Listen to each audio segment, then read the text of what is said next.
Hello and welcome to Cricket 360. It's match day again. We had such an exciting show last week where obviously it was, ebbs and flows. We all, from an Indian perspective, we all thought India might pull it on the last couple of days, but alas, it didn't happen. But that's what Test cricket is. I mean, even the Ashes game, it went on pretty much to the last ball, and that's why we love Test cricket, and that's why we're looking forward to this Cape Town contest. And literally, even Dean Elgar has said that this is probably one of the biggest matches for him in his career in the recent past. It's not often that at home South Africa is kind of tied at 1-all and trying to kind of win the series. They're also playing for pride and history. Of course, for India, this is massive because if we win this, our first Test series win. Hopefully, we should have probably won that at our fortress in the Wanderers, but that wasn't to be, and that's how the series is so beautifully poised. We have Joydeep Da with us. Joydeep, welcome to the show. It's amazing that we didn't coordinate, but we are in uniform today.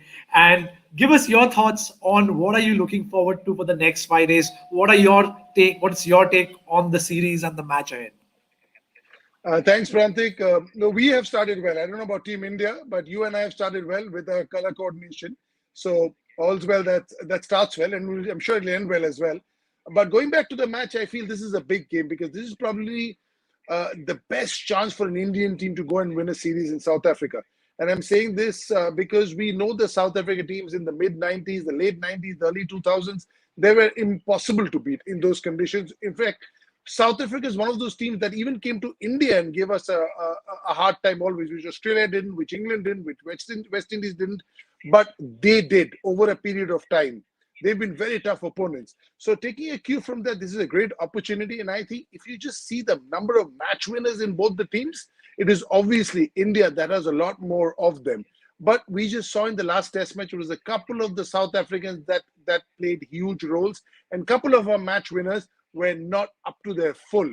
So that is the only issue. And whoever I think plays the tight situations better, handles the pressure better. And I'm going with India on this purely for the fact that they have more experience and more firepower. And as we speak, Virat Kohli has won the toss. Fantastic. That's great news. And on the toss, I think we must give a lot of credit to the birthday boy. Happy birthday to Rahul Dravid, because someone shared a stat that ever since Rahul Dravid has taken over his role, Virat's been winning tosses. And this is probably the 6th or 7th time that Virat has won the toss under Dravid's leadership. But it's good. I think, I think the toss does play a big role. And I would agree with you that whoever handles the pressure situations, and again, really happy to see Kohli, the captain, back. Because again, there was a lot of discussion that how would Kohli, the captain, have dealt with the final day at the Wanderers? Would have been a different ploy? Again, I don't want to be harsh on KL Rahul.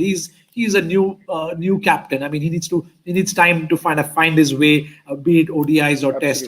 But let's talk about before we go to Anand Vasu for his views from South Africa, from Cape Town. Let's quickly talk about the team composition.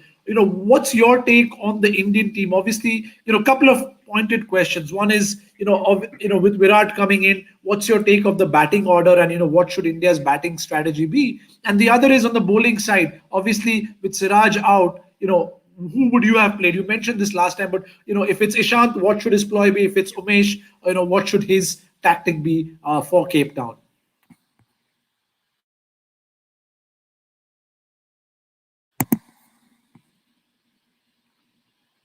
We probably have a little bit of a technical glitch and I'm sure Joydeep will be back. Till then, why don't we hear what Anand Vasu has to say from Cape Town?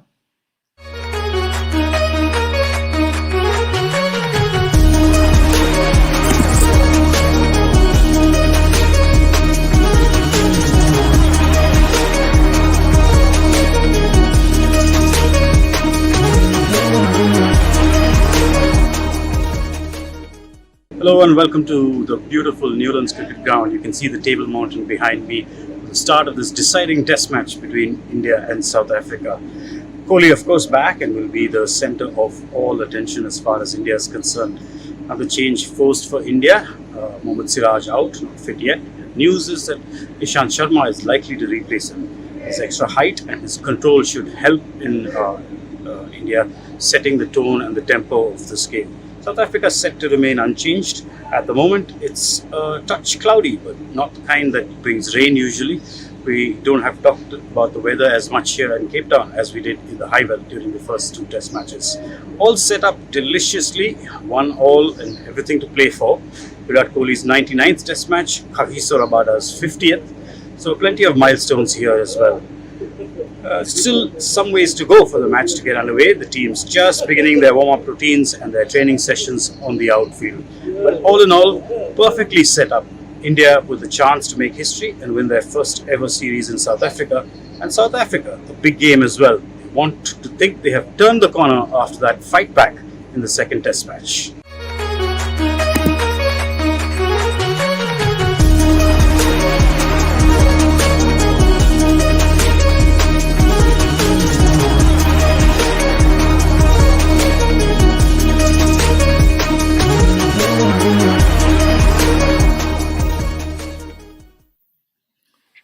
Well said, Anand. I think it's very well poised. Only difference is I think he expected Ishant, but there's an interesting surprise. Umesh has come in instead of Ishant. Let's talk about that, Joydeep. I mean, last show, Boria, as well as you, talked about why Ishant would be good, especially to the left-handers with his height.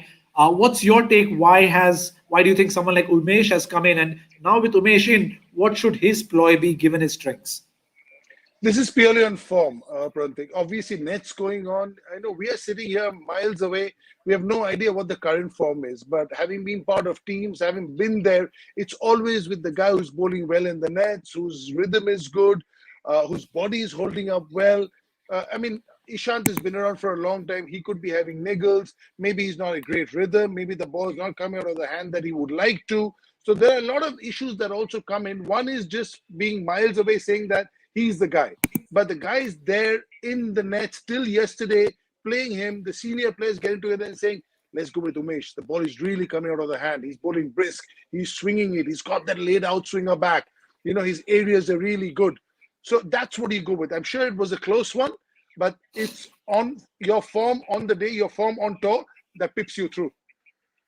Makes sense, and I think that's what you want. You want the best 11 on the day, as opposed to just choosing based on reputation. Ishant obviously has had a phenomenal comeback in his career, but I also think if you look at some of the recent matches, even from a fitness perspective or from an energy perspective, I think Umesh brings that zeal and energy that Ishant looked a bit tired in the recent past. But again, as you rightly said, they pick based on probably what they've seen in the last 2 days.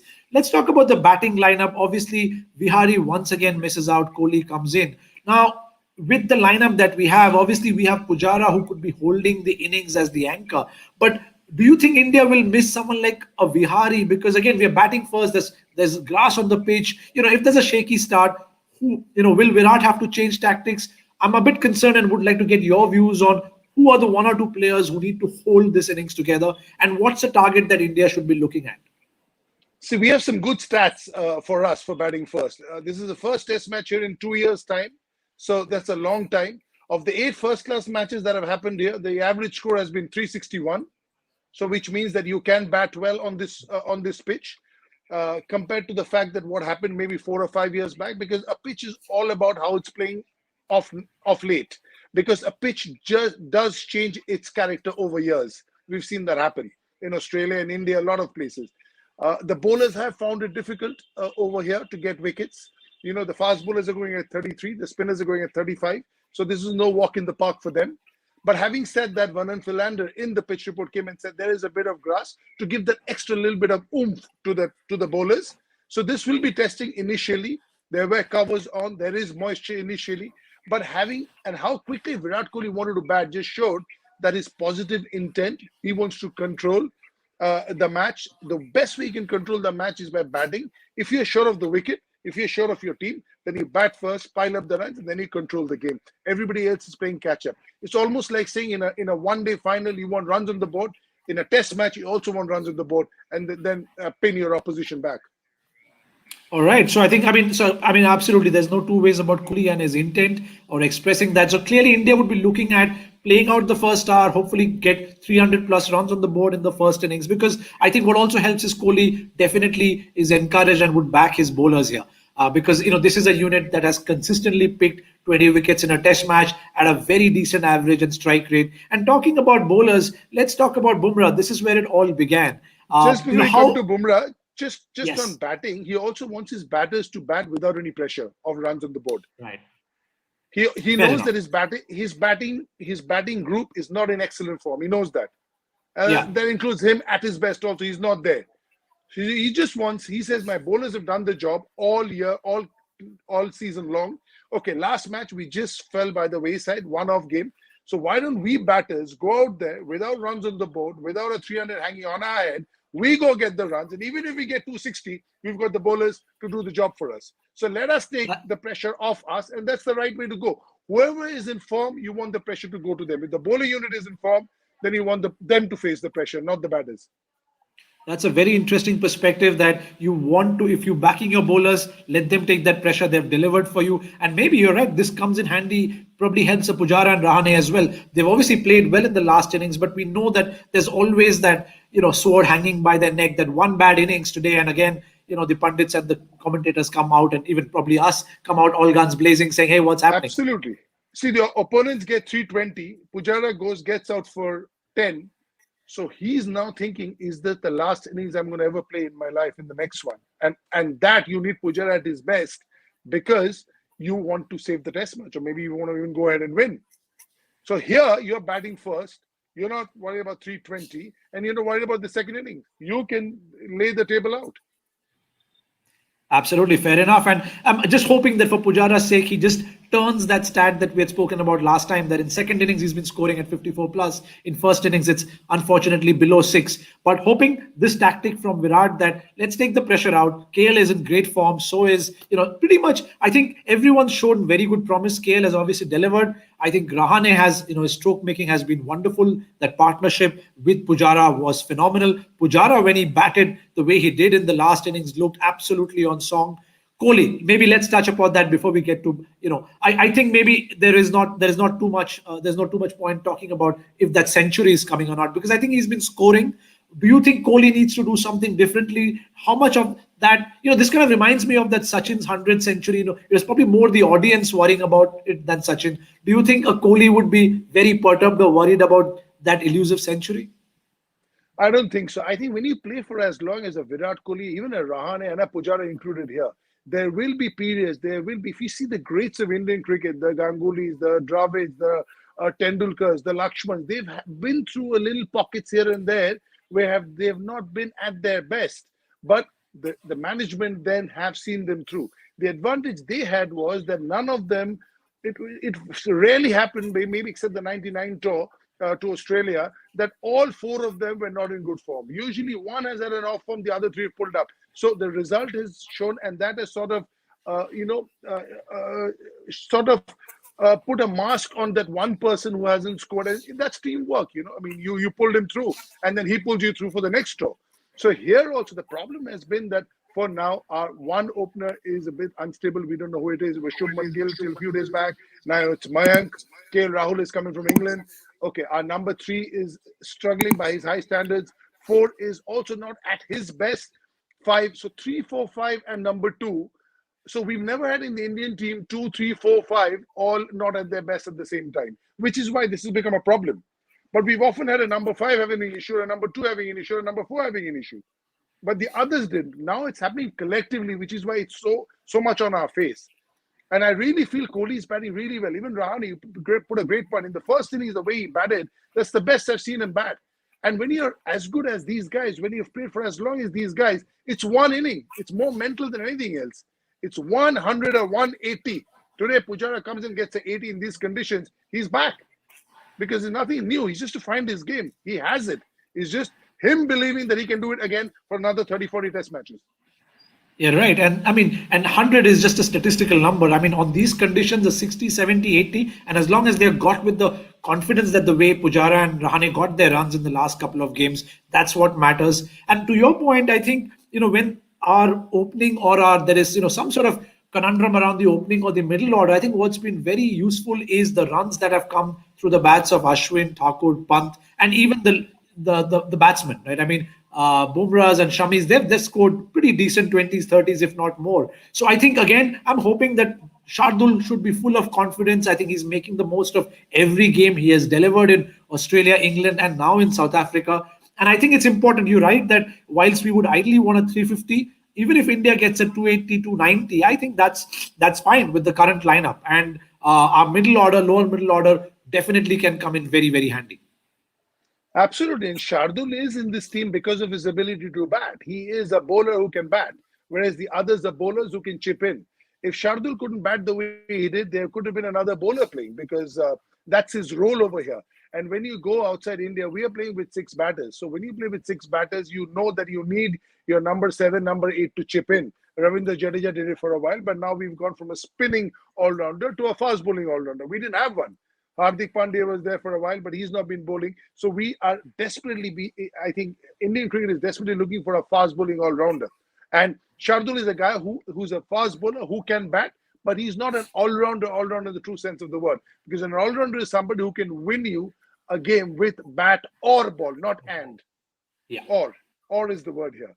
But Shardul right now is winning it with bat and ball, which is really good for us, and he's doing the job for us. But he's still not long term unless he improves his batting tremendously or he improves his bowling. He's maybe 6 on 10 in batting and 7 on 10 in bowling. But right now, if he can take one of them to 9 and the other one to 8, then he becomes that all-rounder that we're looking for. And I think he has what it takes. Now he will take his batting seriously. He'll come and bat number 6 for Bombay instead of batting at number 8 or 9 because he's batting number 7 for 8 for India, 7 for India, and getting runs in Australia. So he'll tell his buddies, he'll tell his captain, his coach, sir, I want to go at number 5. Give me a go. And that's how you get better. Yeah, and that's how in the past we have seen, batsmen like Harbhajan and so many others who have kind of done that. When you succeed overseas, Ravi you go Shastri. back. Yeah, Ravi Shastri, I exactly. mean, you're legendary, right? Talking about bowling, let's But quickly on get. this, even Ashwin having been a batter at one time just goes to show it's helping us because he was a batter when he started out his junior cricket. He opened the batting. His basics are so good. He got runs in England on the 2014 series when nobody got runs. He got runs, but it's because his basics are good. And he's somebody in trying conditions, he can up the ante. He can play the aggressive role, which if you don't have the ability, if you don't have the technique, you can't do. There are people struggling to survive on that wicket, and he's going and getting a 30 in 36 balls. So obviously his game is in place, and he has that ammunition to be able to up the ante, which he does. He can play the defensive role, but he feels that I need to be a bit more aggressive and put the bowlers back a bit because they are too much. And he has that strength. He has that weapon in his repertoire to be able to go and use it. So true, and like you said, you kind of feed off your performance and your confidence. I mean, Shardul Thakur. Every time I hear an interview or a press conference, I don't think he in his mind classifies himself as either a bowler or a batsman. When someone asked him about batting, he said, I am a batsman. I grew up as a batsman. I believe I can deliver, whether it's 20, 30 or 40. And sometimes I think that's what counts because you're right. You could be the best batsman. You could have the best technique. But if you can't apply, if you don't have the confidence on the day, perhaps it counts for nothing. Talking about confidence, talking about performance, let's get your take on Jasprit Bumrah. This is where it all began for him. Obviously, he's improved leaps and bounds across formats. He came from white ball, now he's become a master at the red ball. Obviously, in the last innings, he seemed off color, which is totally understandable given how difficult and tiring the entire season would be. If you were a Bumrah, if you were his coach, what would be the piece of advice for Bumrah today? Obviously, he's going to come in the second innings, but what should his approach be to this crucial game? See, I think he needs to be really relaxed and just put his skills in place. The Bumrah is so experienced now. Sometimes the situation gets to you. You feel you need to do extra, but he's so experienced. He's like the leader of the pack with Ishan not playing. He is the best bowler in the team. He is the go-to man for Virat Kohli. So having said all that, you just want him to stay in the zone, to be calm, because generally what happens is, if the situation gets to you, that's when the problem arises. That's when the ball starts getting here and there. And you'll find good captains come and tell you, just be calm, just get there, just relax. That's the reason why you found Rahul Dravid a great at number 3 and not somebody else who plays a lot of shots, because the tougher the situation, the calmer he got. And you need Absolutely. that to be able to put your skills in place, because when the blood is racing too fast in your veins, then your skills will be disrupted.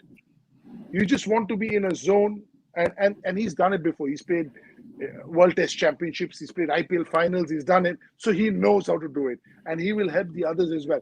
Thankfully, his bowling team is quite senior, except Shardul. Shami's been around, Umesh has been around, and they're very good friends. They're very close. The fast bowling the pack, they always stay together. They're a club inside a club. So it'll be help them with each other, and one can give advice to the other. It's just not about Bumrah dishing it out. It can come from the other side because the other two are very good and have been around. You're right. He's a match winner. He's done it before. The only thing I felt is last time during the batting, obviously he had an episode with Marco Hansen. That seemed like a little bit of a different Bumrah. We probably got riled up. I wasn't sure whether that was a South African ploy. But you're right. When he's calm, because his approach, he doesn't seem to be a talker. He lets the ball do his talking, and he beautifully sets up batsmen. We've seen the way he got Keshav Maharaj out, where he's got Rassi out, and I think that'll be key. So again, we are just about 10 odd minutes away from the match. Let's quickly hear what Bori had to say about Jasprit, and then we'll have a few more thoughts before we get to play.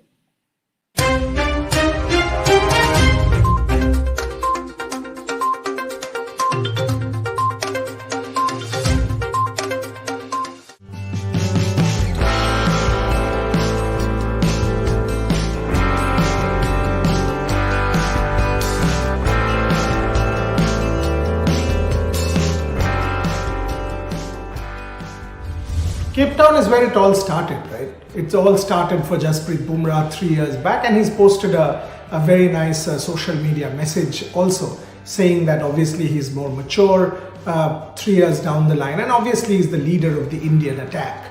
I still remember Ravi Shastri and Bharat Arun telling me that story that they were at a Durga Puja in Calcutta, and on the way back there was a bit of a traffic jam, and that's when Ravi Shastri got Bharat Arun to call Jasprit Bumrah and say that he was in his scheme of things as far as test match cricket is concerned. Booms obviously was excited. They did not want to make it public and asked him to keep it under wraps for a couple of months, and then obviously wanted to unleash Jasprit Bumrah in South Africa, and the rest is history. Clearly, the Indian captain Virat Kohli knows the importance of Jasprit Bumrah and how, the kind of sort of impact Jasprit Bumrah has had as far as the Indian team is concerned. And Virat is effusive in his praise for Jasprit Bumrah. Bumrah once again will be key to India's chances in Cape Town. Here's Virat Kohli in one of his past interviews talking about Jasprit Bumrah and the impact Booms has had. Take a listen. Well, it's the mindset. When you put your mind to a certain thing, you strive towards it. He definitely wants to be the best bowler in the world, and there's no question about it. He's molded his life like that. He's molded his discipline, his work ethic, the way he trains, the way he takes care of his diet, the way he bowls as much as he has to. He has absolute control of what he's doing. So when he steps onto the field, he knows how much he can contribute for the team. And as I said, it's really pleasing to see a guy who was tagged as a T20 specialist first, and then he came in and took over the one-day scene, and now he's taking over Test cricket. So, it's proving people wrong that there's a set template for every format. If you have belief, you can play all three formats of the game, and I totally vouch for that as well. So, he definitely has the mindset to succeed and excel in all formats, and he wants to be the best in the world. Now that was Virat Kohli talking about Jasprit Bumrah. What makes Booms unique? Why is he so impactful? Now, this is a question that all of us have asked each other. Experts and analysts have debated time and again that what is it about Jasprit Bumrah that he has had such an impact on international cricket? West Indian great Andy Roberts was asked this question by our correspondent Devashish Sen, and this is what he had to say. Andy Roberts, one of the greats, perhaps one of the greatest actually to come out of the West Indies table. If you ask Clive Lloyd how good Andy Roberts was, and he will say right up there. So coming from Andy Roberts, important words about the importance and effectiveness of Jasprit Bumrah and why he's unique. Take a listen. Well, because there's no rhythm. I think a lot of batsmen, adjust themselves to the rhythm of the bowler, but with Bumrah there's no rhythm. He just walks up, breaks into a run, and then bum, he's on you. And he has this straight arm. Everything about him is straight arm. There's no bending of his left arm or right arm. Everything is straight. So it's difficult for you to focus. One of the most important things as far as Jasprit Bumrah is concerned, and something that we love to see, ask Keshav Maharaj and he will tell you as well, are his Yorkers. Clearly something that he has mastered over time, and we had shown you a beautiful story as to how he mastered his Yorkers by staying at home and bowling when his mother was asleep. That's where he could practice during the summer hours. But Someone who has been there with Bumrah is one of the better exponents of Yorkers in the world. Someone who knows exactly how Bumrah does his art was his Mumbai teammate, former Mumbai teammate, as I can say, Trent Bolt. Once again, a very good day for Trent Bolt against Bangladesh. Now here is Trent Bolt, and this interview is thanks to Amazon Prime and the partnership with New Zealand Cricket. Here is Trent Bolt talking about Jasprit Bumrah and his art of Yorkers. Take a look. Yeah, that guy is phenomenal. I've really enjoyed the partnership and the friendship that I've created with him over the last couple of seasons. I've done a lot of meet and greets and a lot of Zoom and virtual kind of meetings and media sessions and talking about him. And he's just a smooth operator. He's very clear on what he tries to do. And I always joke that he seemed to have made my job a lot easier as well, because he was just so accurate and precise at the end with the death bowling that he offers. And he's definitely destined for big things. And that whole franchise as a whole, it's been a great learning curve, a great experience to, I suppose, see how Mumbai operates. And 100%, I hope I get the chance to play for them again in the future. What is important about Bumrah is his commitment to the game. He's a quick learner and a dedicated learner at that. Obviously, he might not be a natural athlete like, say, a Virat Kohli. He might not be a natural athlete like a Ravindra Jadeja. But that does not stop Bumrah to putting in that extra yard. A terrific head on his shoulders, one of the most thinking cricketers around, and someone who can grasp what he needs to do very, very quickly. This is a fantastic story narrated by former India fielding coach R. Sridhar about how Bumrah sort of learned or learns very, very quickly and then implements that on the field. Very interesting insight into the mind of Jasprit Bumrah. Take a listen. I told this other day to someone else also. Let me rewind you to a catch Bumrah dropped of Marnus Labuschagne in the first Adelaide pink ball test in Adelaide in 2021-20. Our first test after the COVID break. So he was running on the boundary line. Labuschagne hooked Shami, and Bumrah was very close to the boundary line. He tried to palm the ball off and he ended up dropping the catch because he was not sure. So there was a lot of negative talk. So I went to Bumrah and said, Booms, this is white ball cricket effect. In white ball cricket, if you're not sure you're going to catch the ball and stay inside the line, you palm the ball off so that you save those 4 runs. Okay, which could be the result, which could be the difference between win or lose. But in red ball cricket, it is the taking the catch. And if you can manage yourself inside the line, great. If you go over, doesn't matter. It's a difference of 6 runs. It's not a big thing, but the catch is more important than those 4. Far more. So you need to catch the ball and then try and keep yourself inside the line. If you don't succeed in it, doesn't matter. But in white ball cricket, you have to save those 4 runs. It could be the difference between win and lose. So the approach to the same catch in white ball and red ball will be very different. And that is the decision a player has to take in that split second. So that was a great lesson for the entire team. I brought it up for the entire team in the next day morning huddle. This happened. This is a great lesson for all of us. That split second decision, Bumrah, hangover of the IPL and hangover of the white ball cricket, try to do something which is not needed in test cricket. That is a great learning. So every mistake is a chance to harness the mistakes and learn from it. So there you have it.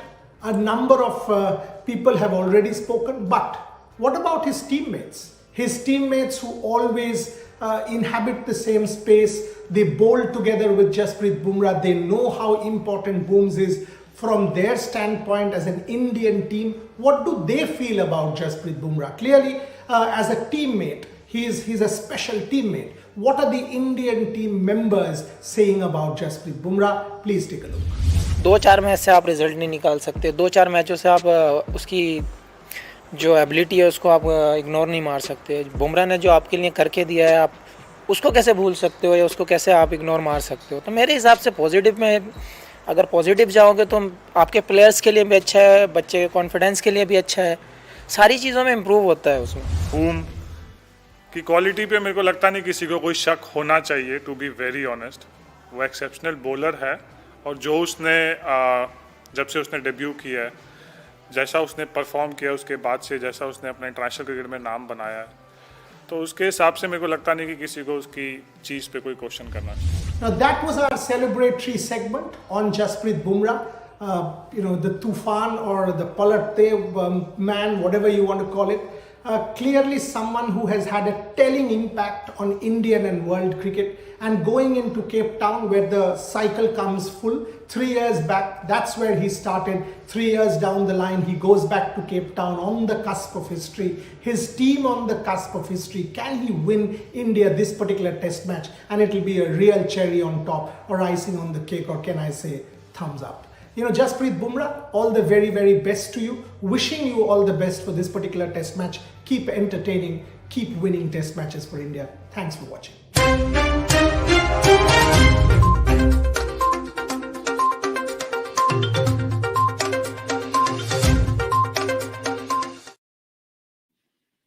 Wonderful show there. Please do keep watching Rev Sports for more such analysis, breaking news. We are about to kind of kickstart the game, but as you heard, Jasprit Bumrah, he's a changed man since that first time he played at Cape Town. Even within the first and the second innings that he played back then, there was a huge difference. And that's the beauty. Someone who is learning all the time, who is committed, who's working hard. And India is all set to bat. My hope is that, I think whilst Joydeep mentioned that in the recent few first-class games, teams have scored, north of 350. This is an international test match, with two very good bowling sides. I think with India going in, I think two things that I'm looking forward to is one is how do our batsmen adapt to the conditions? How do we play a different brand of cricket? If you look at Australia, the team that's performed probably the best amongst most visiting nations in South Africa, the difference has been the attacking batsmanship from folks like Warner, Ponting, etc. So I think the Indian mindset should be to go positive, to be positive, and I think Virat Kohli winning the toss, electing to bat, kind of stands testimony to that you want to go out there, score runs, be positive, set a target, and then back the bowlers who have won you matches and series in the recent past. So looking forward to a fantastic start by Rahul as well as Mayank, and then Rahane Pujara will be critical. Hope they continue to kind of literally continue from where they left in the last match. They need to be positive and play with intent and look to score. So even if it's a 40, 50, 60, doesn't matter. We're not looking for centuries. Even if India gets to that 280, 290, I think that will be a good start. That's all for now. Let's go and enjoy the watch. Anshul, Saurav, thank you for your comments. We'll obviously do our best to bring in folks like Harsha Bhogle and a few others. And Saurav, I will definitely pass your feedback to Joydeep and Buria as well. Thank you. Keep watching. Enjoy the match. And we'll come back at the end of the day. See you. Bye.